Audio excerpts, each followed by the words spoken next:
بسم الله الرحمن الرحیم والحمد لله والصلاة والسلام على رسول الله صلی الله علیه و سلم و علی آله و اصحابه اجمعین.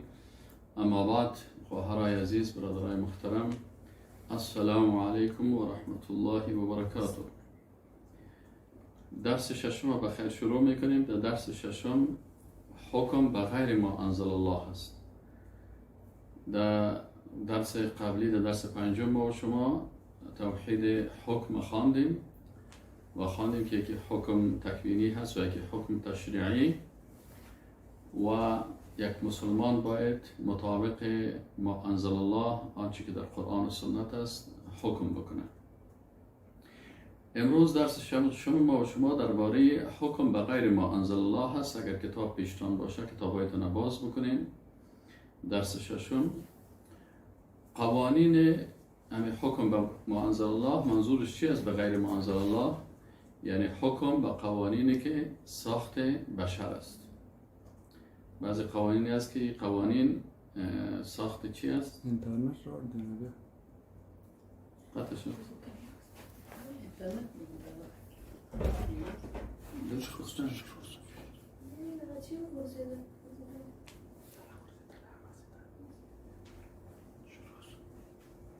خب دیگه ما و شما در درس امروزی حکم به غیر ما انزل الله را میخوانیم که در حکم ما منظور از این درس چی است؟ یعنی حکم کردن به قوانین ساخت بشر است. در قرآن عظیم الشان وقتی که ما و شما مراجعه میکنیم در مورد حکم به غیر ما انزل الله در قرآن عظیم الشان چند مطلب بیان شده. مطلب اولی است که حکم به غیر ما انزل الله را قرآن عظیم الشان چه قسم تعریف میکنه. الله سبحانه و تعالی می فرماید در سوره مائده آیت 50: افحکم الجاهلیت یبغون، یعنی آیا حکم جاهلیت اینا میخواهند؟ و یک تن از علما میگه فجعل الحکم حکمین، میگن الله متعال الله سبحانه و تعالی حکم دو قسم بیان کرده. لا ثالث لهما، یعنی حکم سیمی نیست. حکم اسلامی، یکی حکم اسلامی است و هو الحکم بکتاب الله و سنت رسوله صلی الله علیه و سلم. یکی حکم به کتاب الله و سنت رسول الله صلی الله علیه و سلم است. و حکم جاهلی و قسم دوم حکم جاهلی هست و هو ما خالف ذلك و او که مخالف قرآن و سنت باشه. قبل از اسلام حکم جاهلیت تطبیق می شد. اسلام وقتی که آمد حکم الله یعنی قرآن و سنت تطبیق می شد و این حکم قرآن و سنت که تطبیق می شد اول در خلافت در زمان رسول الله صلی الله علیه و سلم، بعد از این در زمان خلفای راشدین هم اما حکم الله یعنی مطابق قرآن و سنت حکم میشه. بعد از این در زمان خلفای اموی بود، در اونجا هم اما چتر اساسی که حکم بود حکم ما انزل الله بود. یعنی قانون خلافت عباس اموی ها اما قانون چی بود؟ شریعت الله بود، حکم ما انزل الله بود. اگر کدام خلیفه یا کدام رعیت گناه هم میکردن، گناه های کبیره کس کافر نمیشد. به خاطر چی؟ به خاطر از اینکه اصل چتر که حکم ما انزل الله هست اونجا بود. بعد از حکم خلفای اموی در خلفای عباسی و خلفای عثمانی، در خلفای عباسی هم همین حکم ما انزل الله بود. مشکلی که پیدا شد در جهان اسلام که همین حکم ما انزل الله بعد از سقوط خلافت اسلامی در بغداد، خلافت عباسی ها سقوط کرد و ایرکی از بین برد، اما هولاکو خان که نواسی چنگیز خان بود.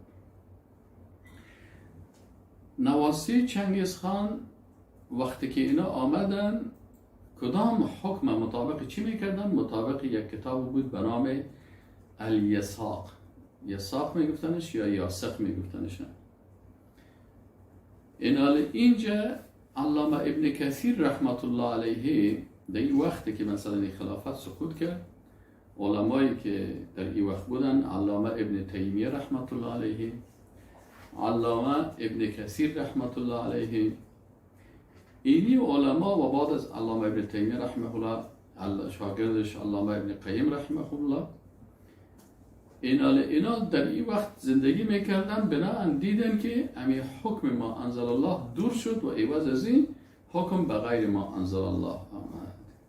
علامه ابن کثیر در تفسیر این آیت شریف بیان می‌دهد که حکم جاهلیت قبل از اسلام بود و بعدا حکم جاهلیتی که تتاری‌ها از سیاست‌های شاهانه که از پادشاهشان چنگیزخان که برایشان الیساق گذاشته بود، مطابق از این اولادش حکم میکردن. این چه قسم تعریف میکردن که یساق چی بود؟ میگه یک کتابی بود که در آن مجموعی از قوانینی که او را چنگیزخان از یهودیت و نصرانیت و اسلام و همچنان بعضی قواعد دیگر از خواسته های نفسانی خود مثلا ایره گرفته بود و اولاد چنگیزخان ایره من حیث یک قانون گرفتن و بالای مناطقی که اینا سیطره حاصل میکردن تطبیق میکردن. و علامه ابن کثیر رحمت الله علیه میگه که و آن را با حکم به کتاب الله و سنت رسول الله مقدم میدانستند و هر کسی از ایشان که چون این کار را مینماید کافر بوده، جنگیدن با او واجب می باشد تا اینکه به حکم الله و رسولش مراجعه نماید. حسن بصری رحمت الله علیه چی میگفت؟ حسن بصری رحمت الله علیه میگفت که من حکم بغیر حکم الله فحکم الجاهلیه، یعنی هر کسی که بغیر از حکم ما انزل الله که قرآن و سنت است حکم بکنه، این حکمش است؟ حکم جاهلیت است. پس این شد تعریف حکم بغیر ما انزل الله در قرآن عظیم شان که الله متعال میگفت که افحکم الجاهلیت یبغون. مطلب دومی که در اینجا هست اقسام قوانین جاهلیت در قرآن عظیم شان. در قرآن عظیم شان قرآن عظیم شان کتاب جامع است، کتاب شامل است. وقتی که آدم قرآن میخونه و تو احساس میکنه که همین لحظه نازل شده و همون مشکلات و همون دردهایی که امروز امت اسلام داره این کلش هم تو یکی بیان میکنه و آنچه مشکلات جهان است و آنچه که در جهان تیر میشه. قرآن عظیم شان کل از این بیان میکنه. مثلا اقسام قوانین جاهلیت در قرآن عظیم شان چند قسم است؟ قسم اول قوانین پدرها هست، یعنی قوانین قوم پرستان. این قانون کی هست؟ قانون قوم پرستا و قانون پدر پرستا هست که اینا حکم ما انزل الله را قبول نمیکنن. وقتی امرایشان صحبت شد اینا چی میکنن؟ میگن ما امو قوانینی که از پدرای ما مانده، ما فرهنگ خدا و میراث فرهنگی خدا و تاریخ چند هزار سالی خدا از دست نمیتیم. الله متعال چی میگن؟ الله متعال در سوره مائده آیت 104 بیان میکنه که و اذا قیل لهم، و هنگامی که بر اعظمی مردم قوم پرست پدر پرست گفته شود که تعالوا الی ما انزل الله، بهین به قرآن و سنت مراجعه بکنین و الی الرسول، و پیش رسول الله صلی الله علیه و سلم قضایای خدا پیش بکنیم به قرآن، به سنت و پیغمبر. قالوا حسبنا ما وجدنا علیه آباءنا. این قوم پرستا، این پدر پرستا چی میگن؟ میگه حسبنا کافیست برای ما وجدنا علیه آباءنا، آنچه که ما پدرای ما را یافتیم. اینال اولو کان، الله متعال میگه آیا چنین نبود که اولو کان آباؤهم لا یعلمون شیئا ولا یهتدون. میگه آیا پدرایشان چنین نبود که اینا علم هم نداشتن هیچ چیز و هدایت هم نشده بود. پس کسایی که قانون قوم پرستی را میکنه این یک قسم از قوانین چی است؟ جاهلیت است. از این خاطر باز گپایشان رو بشنوین، باز اینا چی میگن که نه ما لباس خدا تغییر نمیتیم با لباس عرب ها، ما زنهای خدا حجابش تغییر نمیتیم با لباس حجاب از اینا. ما از خود قانون داریم، ما از خود فرهنگ داریم، ما از خود عنعنات داریم، ما از خود کلتور داریم. و قرآن عظیم شان میگه که اینمی چی است؟ یکی از بخش‌های قانون جاهلیت است. همچنین الله متعال بیان میکنه، میگه این مردمای جاهلیت حتی وقتی که سربرهنگی و بی‌حجابی و گناه و زنا در منطقهشان منتشر میشه، باز ایره حتی چی میکنن؟ ایره حتی العیاذ بالله به الله متعال نسبت میدن. الله متعال در سوره اعراف آیت 28 میگه و اذا فعلوا فاحشة قالوا وجدنا علیها آباءنا. وقتی که یک کار فحشا را میکردن، یعنی زنا و سرلوچی و سربرهنگی و مثلا این کارها را میکردن، حتی عرب های جاهلیت چی میکردن؟ مردایشان در اطراف کعبه برهنه طواف میکردن و زنایشان سرایشان لوچ و مویایشان معلوم میشد، یا خنایشان معلوم میشد. با این شکل در اطراف مکه ای کار میکردن. یعنی قانون جاهلیت از در نظام جاهلیت همیشه چی باشه؟ سربرهنگی، بی‌حیایی و فحشا و منکر می باشه. وقتی که باز برشان پرسان شده که چرا این کار میکنین؟ قالوا وجدنا علیه آباءنا. این ما و اینمی قانون فرهنگ پدرای خدا یافتیم. یعنی پدرای ما و قوم ما و اینمی تاریخ ما اینمی قسم فحشا و منکرات وجود داشت. پس اونا خیلی خراب مردم بودن. و باز اضافه از او چی میگفتن؟ حتی تهمت میکردن بالای الله متعال، میگفتن والله امرنا بها. الله بر ما همین قسم امر کرده. یعنی قانون جاهلیت خدا به الله نسبت میدادن. العیاذ بالله. این کفر بزرگ است. و باز مثلا بعضی از علمای درباریشان یا ملاهای درباریشان باز اونا هم بر از اونا میگن که والا راست میگین شما، بیخی امی گپایی که شما میزنین، امی رقصی که شما میکنین، امی گناهی که شما میکنین، امی زنایی که شما منتشر کردین، امی سرلوچا و پایلوچ و بی‌حجابی که است، این کلش باز اینا میگن یا در دین است. ببین الله متعال میگه شما بسیاری وقتی که گپای مردم با آیات قرآن سر بتین، میبینید قرآن عظیمشان مثل که امیال دستی نازل شده باشه و همین مشکلات از اینا رو بیان میکنه. میگه والله امرنا بها قل ان الله لا یأمر بالفحشاء. برشان بگویید رسول الله صلی الله علیه وسلم الله به فحشا و منکرات امر نمیکنه. این حجاب حکم الله هست. این سرپرد کردن و مثلا تنها چشمایش معلوم میشن یا کلش داخل میشن در حکم حجاب. و الله متعال آیات قرآن درباره عورت نازل کرده، در سطر درباره حجاب. اینا اینجا یکی عورت است، یکی حجاب است. اینا کلشان سطر عورت و حجاب یا کلش چی است؟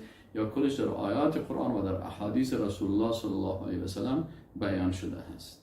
قل ان الله لا یأمر بالفحشاء اتقولون علی الله ما لا تعلمون. شما آیا بر الله چیزایی را میگین که شما خودتان علم ندارین؟ میبینید بسیاری کسا هست حتی تهمت میکنن سر الله متعال.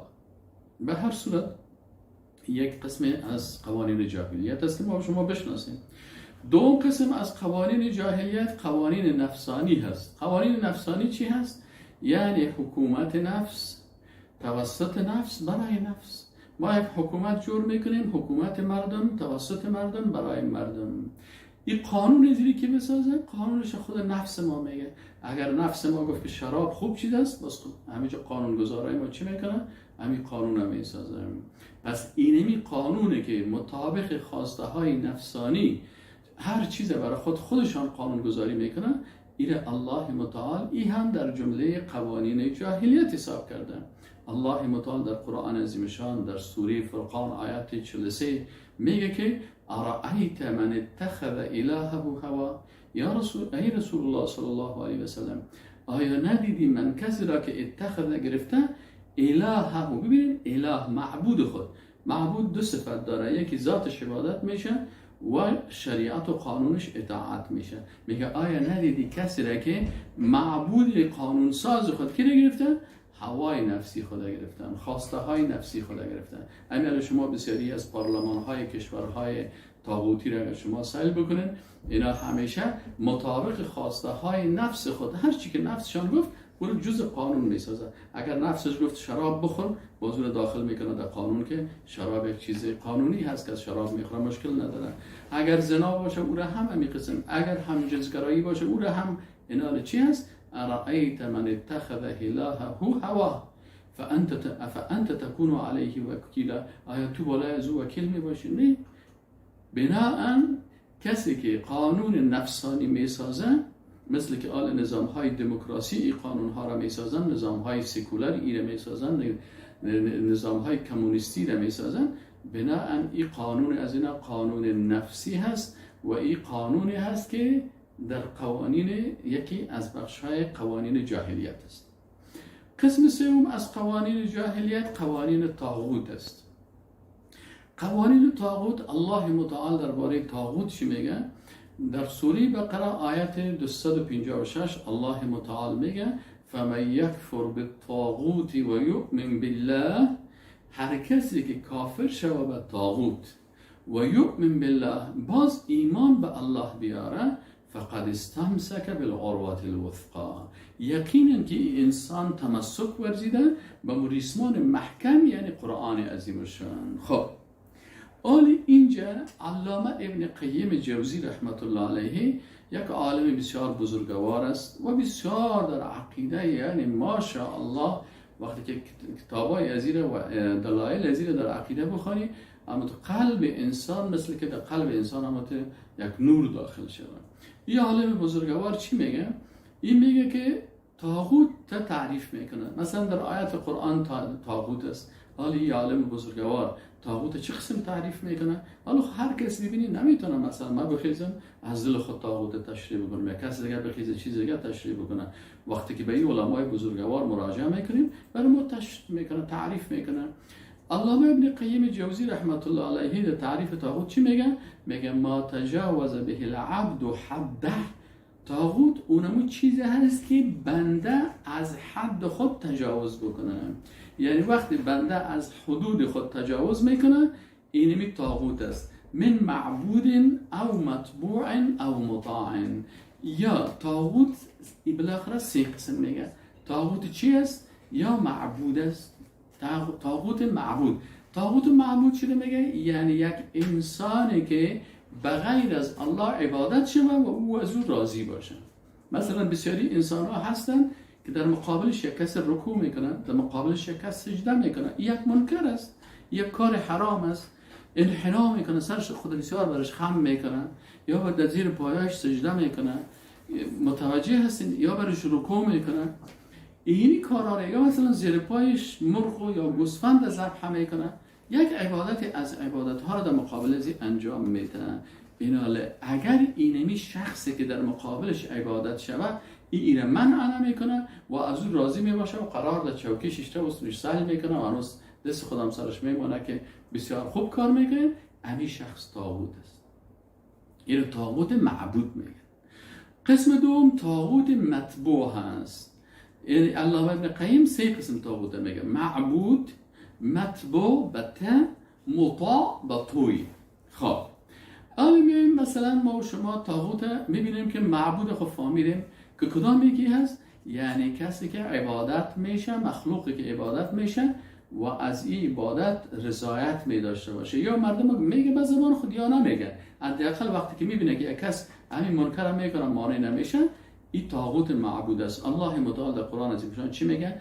الم اعهد الیکم یا بنی آدم الا تعبدوا الشیطان، آیا بر شما عهد نکردم ای بنی آدم که شما شیطان ها را عبادت نکنین؟ شیطان دو قسم از در قرآن گفته: من الجنتی و الناس، یکی شیطان های انسانی هست، یکی شیطان های جنی هست. پس او شیطان جنی که ابلیس است او هم یک طاغوت است، و او شیطان انسانی که در مقابلش رکوع و سجده میشه و ممانعت نمیکنه، این هم شیطان است، این هم طاغوت است. الله متعال میگه: الم اعهد الیکم یا بنی آدم لا تعبدوا الشیطان انه لکم عدو مبین. یقینا که همین شیطان که از چی شیطان انسانی باشه چی شیطان جنی باشه، این برای شما دشمن آشکارا است، یعنی شما را بنده خود جور میکنه.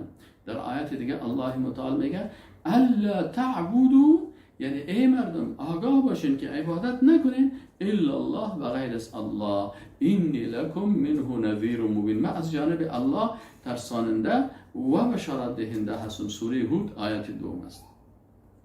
ابراهیم علیه السلام برای پدر خود میگفت که یا ابت لا تعبد الشیطان، همین بت‌هایی که تو عبادت میکنی اینمی هم طاغوت هستن. لا تعبد الشیطان ان الشیطان کان للانسان عصیه. همین شیطان که است بسیار در مقابل الله سرکش بود، پس ایره نکن. قسم دوم طاغوت، طاغوت مطبوع هست. طاغوت مطبوع میم ت ب و عین، مطبوع از مطابعت گرفته شده است. این طاغوت مطبوع کدام یکی است؟ این مربوط میشه به او علمای درباری و او تارکین دنیایی که میگه ما دنیا را ترک کردیم، اینا احبار گفته میشه و رهبان گفته میشه. احبار علمای درباری یهود بود و رهبان علمای انسان هایی که میگفت ما تارکین دنیا هستیم و ما مثلا قلب خود کشتیم و ما ازدواج نمیکنیم و مثل که آل اینمی پاپ است و مثلا فادر است و مادر است و همین کسایی که در کلیسا می باشن، اینو که هستن چی میکنن؟ اینا طاغوت مطبوع هستن. یعنی هر عالمی که مخالف حکم الله حکم بکنه، حلال الله را تغییر بده و حرام الله را تغییر بده، او چی هست؟ او طاغوت است. دلیل چی هست؟ الله سبحانه و تعالی می فرماید در قرآن عظیم شان در سوره توبه آیت 31 الله میگه اتخذوا احبارهم و رهبانهم اربابا من دون الله. اینمی مردم یهودیا و نصرانی ها یا احبار خدا اما علمای درباری خدا و رهبانهم و امو پیرها و یا تارکین دنیای نفس پرست خدا چی گرفتن؟ اربابا، ربهای خود گرفتن. ببینید اینا را رب خود گرفتن من دون الله، بغیر از الله. و المسیح ابن مریم و همچنان یا بعضی اوقات پیغمبر عبادت میکردن مثل عیسی مسیح علیه السلام، این هم به عبادت گرفتن. و ما امروا و اینا امر کرده نشدن الا مگر ای که لیعبدوا الها واحدا، که اینا عبادت بکنن معبود یگانه را. لا اله، نیست هیچ کسی مستحق از که ذاتش عبادت شود و قانونش اطاعت شود الا هو، بغیر از الله. سبحانه عما یشرکون، الله بسیار پاک است از آن چیزی که شرک میکنه. خب حالا در اینجا یک صحابی مبارک که عدی ابن حاتم است، این میگه ما به رسول الله صلی الله علیه و سلم، بر ما رسول الله صلی الله علیه و سلم گفت که بله اینا چرا طاغوت شدن؟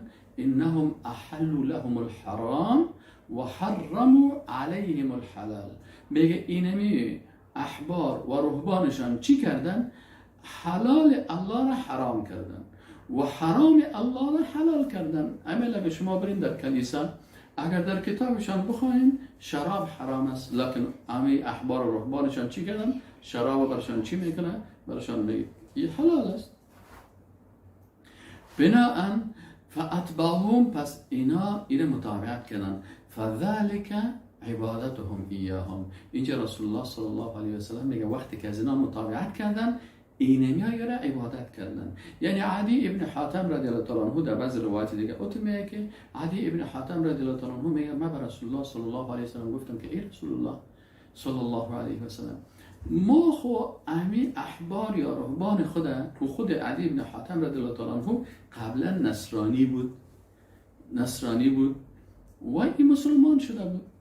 این گفت که یا رسول الله امی آیت که شما خواندید، ما خوا امو علمای خدا یا رهبان خدا ما خنا را عبادت نمی کردیم. عدی ابن حاتم رضی الله تعالی عنه او تو فکر میکرد که عبادت خو همین نماز خواندن است یا رکوع کردن است یا سجده کردن است. رسول الله صلی الله علیه و سلم برش فرماند که یا خو عبادت است، لکن وقتی کسی حلال برات حرام کنه و حرام برات حلال بسازه و تو از اون متابعت میکنی، اینمی را هم تو معبود خود قرار دادی، یعنی عبادت از رو کردی. این عبادت حکم میگن. در درس قبلی هم ما شما این را گفتیم. بناهن هر عالمی که چی میکنه؟ حلال حرام میکنه و حرام حلال میکنه و حق باطل میگه و باطل حق میگه و جایز ناجایز میگه و ناجایز جایز جور میکنه، اینی عالم تبدیل میشه به یک طاغوت و کسایی که از این پیروی میکنن این چی هستن؟ اینا پیروان طاغوت هستن. این طاغوت متبوع میگن. قسم سومش طاغوت مطاع هست. طاغوت مطاع چی رو میگه؟ هرگاه از کسی در مخالفت از شریعت اطاعت صورت بگیره. چه قسم اطاعت صورت بگیره؟ مثلا یک پادشاه هست، یک رئیس جمهور است، یک رهبر است، یک کلان قبیله هست، یک خان است، یک بزرگ است. این حال وقتی که اینمی شخص چی میکنه؟ ضد شریعت الله قانون میسازه. مثلا یک پادشاه یک قانون میسازه ضد شریعت الله، یا یک رئیس جمهور یک قانون میسازه ضد شریعت الله، یا مثلا رئیس یک قوم یا رهبر یک حزب یا رهبر یک گروه یا رهبر یک تنظیم یا یک رهبر یک مکتب فلسفی، وقتی یک قانون را میسازه، یک فکر را میسازه که ضد شریعت الله هست و مردم به او دعوت میکنه که باید مطابق ازی باید اینا ازی پیروی بکنن، این طاغوت مطاع میگه. از این جمله طاغوت‌های مطاع مثلا در قرآن عظیم شان در مورد فرعون الله متعال بیان میکنه که یکی از طواغیت مطاع فرعون بود. فحشر فنادى فقال انا ربكم الاعلى. فرعون خیست بر مردم گفت که من رب بزرگ شما هستم. یعنی فرعون نمیگفت که بین بر من رکوع بکنین یا سجده بکنین، بلکه میگفت که قانون را که ضد شریعت موسی علیه السلام ساختیم اینه چی کنین؟ اینه میره شما اطاعت بکنین. پس فرعون یک طاغوت مطاع بود و کسایی که پیروی از فرعون میکردن اینا پیروای طاغوت بودن. اینا در قسمتی کسایی که به بزرگای خود، به رهبرای خود، به سیاستمدارای خود، به رهبر حزب خود، برای از اینا اگر کسی از اینا اطاعت میکنه، الله متعال میگه یا باز در قیامت چی حالت میداشته باشه. در سوره احزاب آیت 67 میگه که و قالوا، باز همین مردمایی که از این طواغیت پیروی میکنن بازیا میگن چی میگن؟ در روز قیامت باز میگن و قالوا ربنا، میگه ای پروردگار ما، این اطعنا سادتنا و کبراءنا، ما پیروی کردیم، اطاعت کردیم از سران و رهبرای سیاسی خود و کبراءنا، از همین بزرگای خود. یارا میگفتیم بزرگ قوم ماست، بزرگ قبیله ماست، خان ماست، ملک ما هست، رئیس جمهور ما هست، رئیس حزب ما هست. یا الله ما از اینا پیروی کردیم. فاضلون السبیل، اینا راه را سر ما گم کردن. باز وقتی که اینجا بر از اینا جزا داده میشه، باز اینا چی تقاضا میکنن؟ در سوره احزاب آیت 68 الله متعال میگه بازیا برای رهبرای خود چی میگن؟ برای رهبرای خود چی میخواین؟ باز اینا برای الله میگه ربنا آتهم ضعفین من العذاب. یا الله به می رهبرای، به می رئیس جمهور ما، به می پادشاه ما، به می کابینه ما، به می قوای مقننه ما، به می قوای اجرایی ما، یا الله این رئیس حزب ما، به رئیس گروپ ما، یا الله برای ازی دوچند عذاب بده ولعنهم لعنا کبیره. یا الله این لعنت بسیار بزرگ بکن. لعنت چی معنی؟ یعنی از رحمت تیره کاملا محروم بساز. ایناله در آیت دیگه الله متعال چی میگه؟ سوره شورا آیت 21 میگه ام لهم شرکا و شرکوا لهم. آیا بر از اینا شرکا هست شرعوا لهم من الدین، که بر از اینا یک دین را ساخته است ما لم یأذن به الله، که الله متعال به اجازه نداده. ایناله کسایی که قانون ضد شریعت الله میسازن یا چی هستن؟ ایش خودش شریک با الله قرار میده. و کسایی که اینا را قبول میکنن یا شرک در حکم کردن، یا آیت قرآن امیر میگه ام لهم شرکا شرعوا لهم من الدین، و امرای از اینا شریکان هست که یا بر از اینا دین جور میکنن، شریعت جدید بر از اینا مخالف ما انزل الله جور میکنن، چیزی که الله اجازه نداده. پس این چی میشه؟ اینا هم در جمله طاغوت هست. خب حالا مثلا ما و شما 3 قسم طاغوت خواندیم. طاغوت که هست آیا در لباس یک فرد میه، یا در لباس یک گروه میه، یا در لباس یک فکر میه. بعضی اوقات دوستای عزیز طاغوت در لباس یک فرد میه، مثل شیطان، مثل ابلیس. واجتنبوا الطاغوت، شما از طاغوت اجتناب بکنین. همین ابلیس و شیطان هم در جمله ازی هست. گاهی وقت طاغوت در لباس یک فرد میه که عبادت میشه و از عبادت کردن راضی میباشه این شخص، این هم طاغوت است.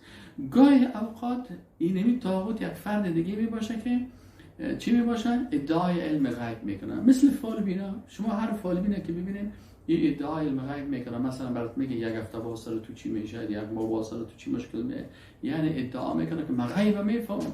این هم طاغوت است. همین ساحرا و جادوگرا و فالبینا اینا هم طاغوت هستند. کسایی که پیش از اینا میرن پیروای طاغوت هستند، بسیار خطرناک است. چهارم، مخلوقی که بغیر از شریعت الله قانون بسازه و یا مخالف شریعت الهی حکم بکنه. هر پادشاه و رئیس جمهور و رئیس قبیله و خان و ملک یا کلش وقتی که این کارا میکنه یا سردار میگنشه سردار ماستی چطور است، این حال این هم وقتی که این سردار از اینا قانون ضد شریعت الله میسازه، همین سردارشان هم سردار نیست، این طاغوت دار است. متوجه هستین؟ این طاغوت است. نه دوم طاغوت در لباس یک حزب و یک گروه. مثلا طاغوت یک حزب است، حزب طاغوتی هست. چه قسم حزب است؟ حزب است که وقتی اسنادای زیر سعی کنی کل قانونش ضد شریعت الله هست، مثل احزاب سوسیالیستی و احزاب کمونیستی و سیکولاریستی و نشنالیستی و قومی. این احزاب وقتی که ببینید کلشون احزاب طاغوتی هستند. بعضی اوقات همین طاغوت در لباس یک اندیشه و فکر میه، مثلا مارکس است و انگلس است و افلاطون است و سقراط است و مثلا این هگل است و اینیا که هستن، این کلشان چی جور کردن؟ یک مکتب فلسفی جور کردن، مثلا مکتب کمونیسم، مثلا مارکس انگلس لینن، مثلا داروینیزم، مثلا سوسیالیسم، مثلا مکتب سکولاریسم، مثلا داروین. اینا رو کلشان اصل کنی چارلز داروین است. مثلا سوسیالیسم و کمونیسم که ببینید، مثلا نشنالیسم ببینید که یارا جور کرد، مثلا هتلر یک نشنالیست بود، موسولینی یک نشنالیست بود، فاشیست بودن. فاشیست ها شیطان پرستی مکتب ها را جور کردن، فلسفه های شیطان پرستی، فلسفه های الحادی است، یا کلش در جمله طاغوت است. باید با کل از این انسان کافر شود. فمن یکفر بالطاغوت و یؤمن بالله. نوع چهارم، طاغوت در لباس رهبریت حکومت میه. مثلا قوای مقننه یک حکومت است، قوای اجرایی یک حکومت است، قوای قضاییه هست. کل از که ببینید ضد شریعت الله یا قوانین میسازن و حکم میکنن، یا کلشان در جمله طواغیت میه. یعنی یا رهبر مثلا از رئیس جمهور است یا پادشاه هست یا هر چیزی که هست. نوع پنجم، طاغوت بعضی اوقات در لباس یک مؤسسه و سازمان میه. مثلا یک سازمان جهانی است، این میگه حقوق بشر است. حقوق بشر چی هست؟ میگه والا حقوق بشری است که حقوق بشری است که اگر هر دین قبول کرد تو دیگه بوده غلط نگی. صبح یهود باشه و چاشت مثلا مسلمان باشه و شام مثلا نصرانی باشه، هر چی که کرد دلش، هر کس دشنام داد، این حقش از انسان است. پس وقتی که اینمی کسایی که مثلا یک نفر رسول الله صلی الله علیه و سلم کارتونش میسازن، سر از او توهین میکنه، میگه این حقش است، این بشر است، این حقش است، حق آزادی بیان است. پس اینی هم مؤسسات و گروپ های چی هستن؟ یا طاغوتی هستن که از حقوق انسان و حقوق بشر و به نام حقوق زن. مثلا حقوق زن چی است؟ میگه زن رقاصه باشن، زن خواندن بکنن، زن بخیزن به مجلس مردم ها چیز کنن. حقوق طفل، حقوق حیوان و چطور است چرا است؟ حتی حقوق حیوان میگه حیوان ذبح نکنین، این ذبح حیوان کرد. کلش ضد حکم الله هست. این میگه کلشان مؤسسات چی هستن؟ مؤسسای طاغوتی هستن. مثلا مؤسسه ملل متحد که میگه در اینجا 5 کشور کفری در اینجا نقش دارن، یک مؤسسه طاغوتی هست، همیشه ضد اسلام برنامه میگیره و مسلمان ها را تکه تکه و پارچه پارچه میکنه. نوع ششم، طاغوت بعضی اوقات در لباس رهبرای رسانه ها، مثلا رئیس فلانی تلویزیون، رئیس فلانی مجله، رئیس فلانی اخبار، یا کسایی کنی در مینوشتاشان کلش ضد شریعت الله هست. پس اینا هم طواغیت هستن. خب مطلب سومی که در درس امروزی ما و شما میخوانیم، اول حکم غیر الله را فهمیدیم که حکم جاهلیت است. دوم فهمیدیم که کسایی که اقسام حکم جاهلی چی هست؟ حکم قوم پرستی حکم جاهلی بود، حکم نفس پرستی که مطابق نفس قانون میسازی هم حکم جاهلی است، و طواغیتی که ما بر شما گفتم اینا هم مربوط میشدن به حکم جاهلی. این خلاص شد. مطلب سوم، حکم و قضاوت مخالف ما انزل الله. اگر یک نفر مخالف ما انزل الله حکم میکنه و قضاوت میکنه و خود مسلمان میگیره، بسیاری کساس مثلا این کار میکنه، میگه من مسلمان هستم، لکن مخالف ما انزل الله حکم میکنن، یعنی حکومتش، پادشاهیش، ریاست جمهوریش، قانونش، حزبش مخالف حکم الله هست و محکمهش هم ضد شریعت الله هست، این کارا میکنن. این الله متعال چی میگه؟ حکم ازی چی هست؟ الله متعال میگه و من لم یحکم بما انزل الله، و کسی که مطابق ما انزل الله حکم نکرد فاولئک هم الظالمون. در مائده آیت 45 در آیت 47 چی میگه؟ فاولئک و من لم یحکم بما انزل الله فاولئک هم الفاسقون. و دیگه چی هست؟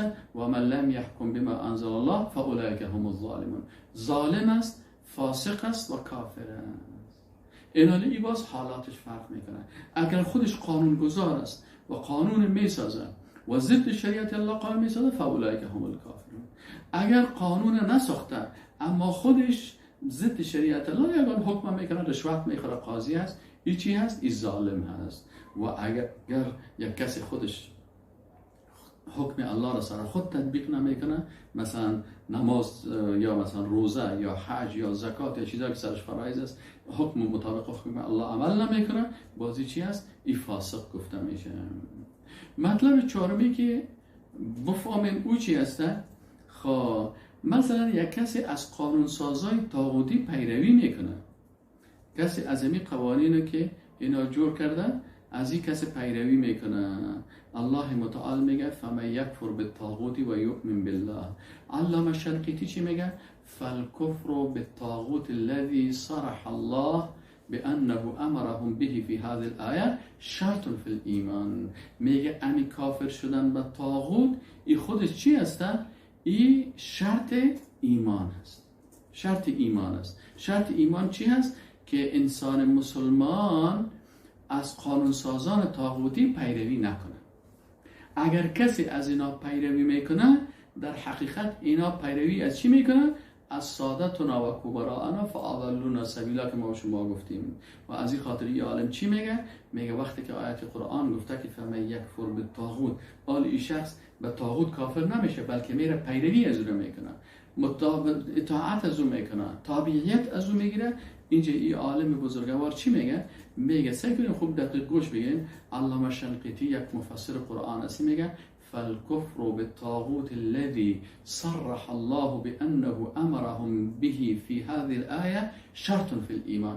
كفر بالطاغوت شرط إيمان است، كما بينه تعالى في قوله فمن يكفر بالطاغوت ويؤمن بالله فقد استمسك بالعروة الوثقى. آلی عالم چی میگه؟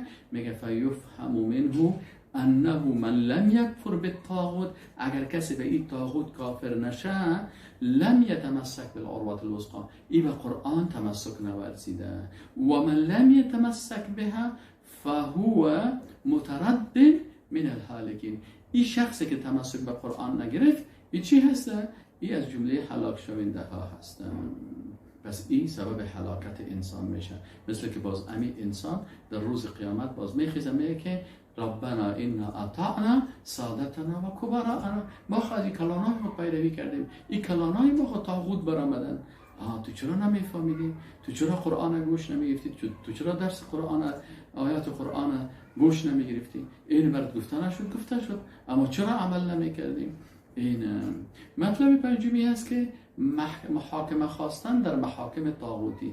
یک نفر در این محکمه میره قضایا، مثلا قضایا خدا حل میکنه، میگه ما میرم در فلانی محکمه که چی است که مرا در این محکمه از ما چیز درباره ما فیصله بکنه. و میفهمه که این محکمه است که ضد شریعت الله هست، ضد ما انزل الله هست. حکم از این چی هست؟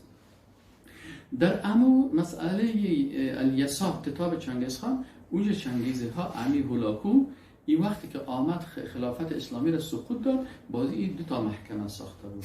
یک محکمه برای چی ساخته بود؟ محکمه برای مسلمانان ساخته بود که در اونجا مطابق قرآن و سنت و شریعت الهی اونجا فیصله میشد.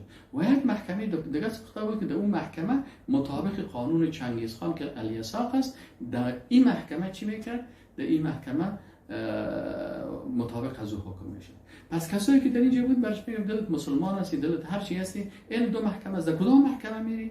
اینا دمو وقت هر کسی که میگفت ما به خاطر از اینکه آسان است در محکمه الیساق میرفت، به خاطر آسانی علما میگفتن که ای چی شده؟ ای کافر شده.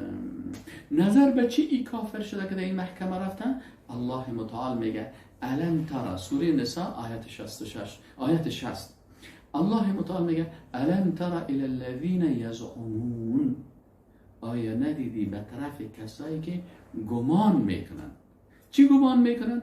گمان میکنن که انهم آمنوا بما انزل الیک و ما انزل من قبلک، یعنی یا گمان میکنن که بالای تو آنچه که نازل شده، یعنی بالای تو به قرآن اینها ایمان دارن و به کتاب‌های دیگه آسمانی ایمان دارن، لکن یریدون ان یتحاکموا الی الطاغوت، لکن یا میخوان که قضاوت از اینا فیصله شود در محکمه طاغوتی، یعنی محکمه شود در محکمه طاغوت. وقد امروا ان یکفروا به، در حالی که اینا امر کرده شدن که کافر به طاغوت شوند. و یرید الشیطان ان یضلهم ضلالا بعیدا، و شیطان میخواد که اینا را به گمراهی بسیار دور ببره. سعی کنیم اینجا الله متعال میگه که یا مسلمان نیستن. چرا مسلمان نیستن؟ الم تر الی الذین یزعمون، آیا ندیدی کسایی که گمان میکنن؟ یعنی بسیاری کسا از گمان میکنن ما مسلمان هستم، به قرآن ایمان دارم، به کتاب‌های آسمانی قبلی ایمان دارم، آمنت بالله و ملائکته و کتبه و رسولی و الیوم الاخر، لکن عملا میره به عوض دیگه به طاغوت کافر شده و میره تسلیم طاغوت میشه. اینجا الله متعال میگه که یا نیستن، یا حکم شده بود که باید اینا به طاغوت کافر شدن، یا رفتن خودشان پیش محکمه طاغوتی و گفتن قضیه ما را فیصله بکن. و اذا قیل لهم تعالوا الى ما انزل الله و الى الرسول، وقتی بر از اینا گفته میشه بیاین به قرآن و سنت مراجعه بکنین، باز میگه این مردم ها منافق است. رأیت المنافقین یصدون عنک صدودا، باز منافقین ببینی که از تو روی دور میده که نه ما با قرآن و سنت عمل نمیکنیم. علامه ابن کثیر رحمت الله علیه چی میگه؟ میگه هذا انکار من الله عز وجل، میگه این انکار است، این آیت قرآن میگه این انکار میکنه الله متعال علی من یدعی الایمان بما انزل الله علی رسوله و علی الانبیاء الاقدمین، که کسایی که ادعا میکنن، علامه ابن کثیر میگه الله انکار میکنه سر کسایی که ادعا میکنه که ما ایمان آوردیم به قرآن و سنت، ایمان آوردیم به پیغمبرای سابقه، و هو مع ذلك يريد التحاكم في فصل الخصومات الى غیر کتاب الله و سنت رسوله، باز این در مسائل خود میخواد فیصله شوه به چی؟ به غیر از قرآن و سنت. میگه مثلا به قوم ما بسیاری کسا را ببینید وقتی برشان بگویی که اینجا الله انت میگه نه والا سر ما در اینجا امو چی داریم، جرگمار داریم، ما سردار داریم، ما کلان داریم، ما بزرگ داریم، هی برای ما فیصله بکنه. این حال اینمی کسایی که پیش جرگمار و پیش اون سرداره که ضد شریعت الله قانون جور میکنه، اینو میگه علامه ابن کثیر رحمت الله میگه که الله متعال انکار میکنه از اینکه کار از یا غلط است، ناروا هست، یا مسلمان نیستن، پیش خود گمان میکنه. و باز چی میگه فانها ذمتون، میگه این آیت قرآن ذم یا توبیخ میکنه لمن عدل عن الكتاب و سنت، هر کسی که رو گشتانیده از قرآن و سنت، و تحاکموا الی ما سواهما من الباطل، و رفتن محکمه گرفتن بغیر از محاکم قرآن و سنت، و هو المراد بالطاغوت ها هنا، اینجا میگه مراد چی است؟ اینمی طاغوت است، اینمی محکمه‌ای که ضد شریعت الله حکم میکنه، اینمی طاغوت است. علامه شنقیطی رحمت الله علیه این هم یک مفسر قرآن است. ما و شما همیشه از علمای بزرگواری که در طول 14 قرن قرآن عظیم الشان برای ما و شما اصطلاحاتش و تفسیر و تشریح میکنن، اگر از اینا استفاده بکنیم بسیار دقیق قرآن میفهمیم. نه آیه قسمی که آیت بگیریم باز خود ما بخیزیم از دل خود تشریح بکنیم، نه، آیات قرآن مطابق اینمی منهجی که مثلا صحابه داشتن، تابعین داشتن، تابعی داشتن، یا از میتونن که آیت قرآن خود قرآن تفسیر میکنه، این آیت قرآن دیگه آیت قرآن تفسیر میکنه، این آیت قرآن مثلا حدیث رسول الله صلی الله علیه و تفسیر میکنه، یا آیت قرآن صحابی رسول الله صلی الله علیه و تفسیر میکنه، تابعین تابعین این قسم، یا مثلا زبان عربی. اینال علامه شنقیطی یک عالم بسیار بزرگوار است، مفسر قرآن است، یک تفسیری بسیار خوب داره به نام اضواء البیان فی ایضاح القرآن بالقرآن. این چی میگه؟ سعی کنید چقدر خوب گپ میزنه. میگه و کل تحاکم الی غیر شرع الله فهو تحاکم الی الطاغوت، هر حکم خواستن یا حکم کردن به غیر شریعت الله این حکم به طاغوت است. هر حکمی که باشه، رئیس جمهور باشه، پادشاه باشه، رئیس قبیله باشه، رئیس حزب باشه، رئیس کدام منطقه باشه، یا هر چی که باشه، این کلش حکم به چی است؟ این به طاغوت است. علامه ابن جریر رحمت الله علیه چی میگه؟ وقد ذکر ان هذه الايه نزلت فی رجل من المنافقین. میگه میاد قرآن درباره یک منافق نازل شده، میگه ما مسلمان هستیم، چی غام میزد که ما مسلمان هستیم، ما ایمان آوردیم، چطور هستیم؟ دعا رجل من اليهود فی خصومه كانت بینهما الى بعض الكهان. این منافق آمد که یهود جنجال داشت، میگفت که چی هست؟ بیاید بریم پیش فلانی کاهن امو فالبین که است، پیش از او بریم او بر ما فیصله بکنه در این مسئله، لیحکم بینهم. این منافق آمد دیگه گفت و رسول الله صلی الله علیه و سلم بین اظهرهم. رسول الله هم پیششان است. ایواز که بدن پیش رسول الله صلی الله علیه و سلم که یا رسول الله مطابق قرآن و سنت در این قضیه بر ما فیصله کن. گفت نه میری پیش فلانی کاهن، که او کاهن باز بر ما میگه برو یک 4 دانه مرغ چیکو بیار بر من، باز تو از این قضیه و از این گناهی که کردی تو خلاص هستی. این حالا اینجا ای آیت قرآن سر از این نازل شد که ببینید کسایی که ادعا میکنن گمان میکنن ما مسلمان هستیم یا مسلمان نیستن. علامه رازی در تفسیر چی میگه؟ علامه رازی میگه و یجب، بازی قول دیگه در چیز میکنه از قادر نقل میکنه و خب علامه ابن رازی میگه که منظور این است که بعضی از مردم میخوان که تحاکم یعنی فیصله در قوانین و بعضی از اهل طغیان کنند و نمیخواهند که رسول الله صلی الله علیه و فیصله و حکم نماید. و قاضی میگه که و یجب ان یکون التحاکم الى هذا الطاغوت کالکفر. اینمی تحاکم به اینمی طاغوت مثل کفر باشه. و عدم الرضا به حکم محمد صلی الله علیه و سلم، این عدم رضایت به حکم رسول الله صلی الله علیه و سلم کفر است.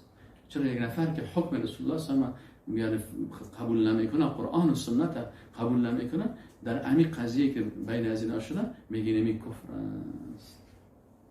خب این دلایلش از دلایل دیگه هم هستن از علما. مطلب ششم تغییر حکم ما انزل الله هست، یعنی یک نفر حکم ما انزل الله را تغییر میده به قوانین. حکم از اینا چی هست؟ و یقولون آمنا بالله و بالرسول و اطعنا ثم يتولى فریق منهم. اینا در سوره نور آیت 47 میگه که بسیاری کساس میگه ما ایمان آوردیم به الله و رسول و اطاعت کردیم، الله و رسول میگه ما اطاعت میکنیم، ثم يتولى فریق منهم من بعد ذلك و ما اولئک بالمؤمنین. باز اینا رو میگردانن، باز از حکم الله رو میگردانن. یعنی چی میگن؟ شریعت الله را چی هستن؟ و اذا دعوا الى الله و رسوله لیحکم بینهم. وقتی برشان گفته شود که طلب شون بین به الله و رسول تا اونا حکم بکنن، اذا فریق منهم معرضون، سوره نور آیه 48. باز یک گروه از اینا چی هستن؟ اینا باز اعراض میکنن. خب آل الله متعال یکی از علمای بزرگ است، کتاب نوشته کرده به نام امامت عظمی. بازی عالم در امی کتاب خود درباره حکم جاهلیت اف حکم الجاهلیت یبغون، در اینجا بازی آیات چی میکنه؟ میگه که خب این علما در این آیات چی میگن؟ در این قسمت مثلا یک عالم است، این فتاوا و اقوال یکی از مفتیان اسلام به نام شیخ محمد ابن ابراهیم رحمه الله. این یکی از مفتیهای بزرگ بودن، یکی از مفتیهای بزرگ اسلام است، شیخ محمد ابن ابراهیم رحمه الله. این از کتابش که به نام تحکیم القوانین است، یعنی کسایی که قوانین میارن جاگزین ما انزل الله میکنن، این بحث از این نقل میکنن. باز این کفر دو قسم تقسیم میکنن، میگه یکی کفر اعتقاد است و یکی کفر عمل است. خلاصه دو چه قسم است؟ اول میگه کفر اعتقاد است. کفر اعتقادی است که چند قسم است. قسم اولش مثلا یک نفر شریعت الله را تغییر میده و قانون دیگر به عوضش تطبیق میکنه، یا قانون مارکسیسم یا قانون دموکراسی یا قانون سوسیالیسم یا قانون سکولر. ایناله میگه ای از چند حالت خالی نیست. اول امی شخصی که رهبریت داره و کسایی که در رهبریت قرار دارن یا امی شریعت الله را تطبیق نمیکنن، این قانون دیگر را تطبیق میکنن، یا علتش چی است که یا بیخی از شریعت انکار میکنن. مثلا بسیاری کشورهای کفری هست اینا از شریعت انکار میکنن و قانون دیگه را تطبیق میکنن، چه قانون یهود است، چه قانون نصارا هست، چه قانون سکولر است، هر چیزی را تطبیق میکنن. این خوب بدون شک کفر، بدون شک این بدون هیچ اختلاف این امی حاکما کافر هستند و قانون از این و حکم از این حکم طاغوت است و قانونشان قانون طاغوت است. قسم دوم کسایی است که انکار نمیکنن ولی عقیده میکنن که حکم غیر رسول الله از حکم چی که است که حکم غیر رسول الله صلی الله علیه و از حکم قرآن و سنت کرده، از حکم رسول الله صلی الله علیه و میگه کامل و شامل است. مثلا بعضی کسا هستن که میگن که قانون غیر الله کس از قانون زنا کرده ای چی هستن؟ میگه ای شامل است. میگه اون قانونی که مثلا شریعت الله کس امروز در عصر امروز مناسب نیست. این هم ایالم چی میگن؟ و هذا ایضا لا ریب انه کفر.